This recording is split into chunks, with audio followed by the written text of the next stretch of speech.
The way I ended up on this path was from a very tragic event.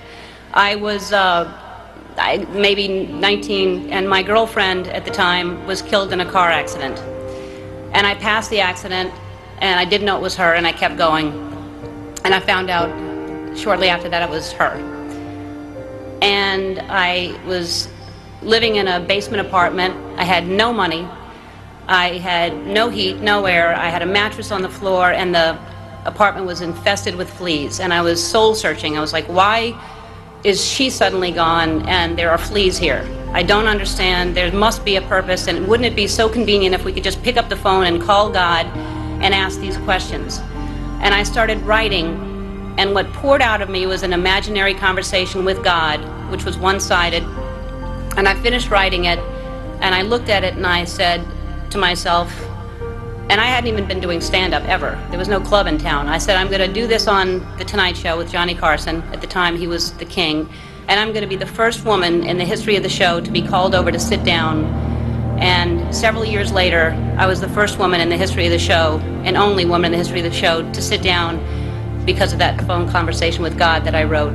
And I started this path of stand-up, and it was successful, and it was great, but it was hard because I was trying to please everybody, and I had this secret that I was keeping, that I was gay, and I thought if people found out, they wouldn't like me, they wouldn't laugh at me. Then my career turned into, I got my own sitcom, and that was very successful, another level of success, and I thought, what if they find out I'm gay, then they'll never watch. And I finally decided that I was living with so much shame and so much fear that I just couldn't live that way anymore, and I decided to come out and make it creative, and my character would come out at the same time, and it wasn't to make a political statement, it wasn't to do anything other than to free myself up from this heaviness that I was carrying around, and I just wanted to be honest. And I thought, what's the worst that can happen? I can lose my career. I did.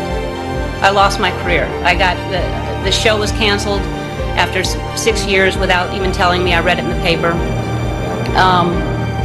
The phone didn't ring for 3 years.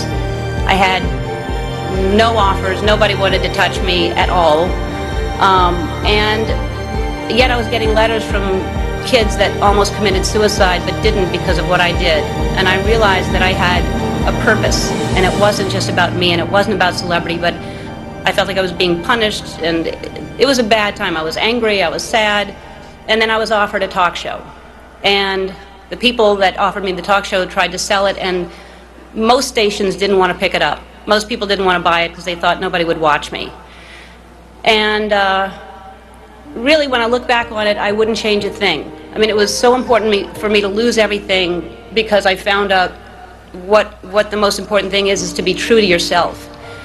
And ultimately, that's what's gotten me to this place. I don't live in fear. I'm free. I have no secrets. And I know I'll always be okay because no matter what, I know who I am. So, in conclusion, when I was younger, I thought success was something different. I thought, when I grow up, I want to be famous.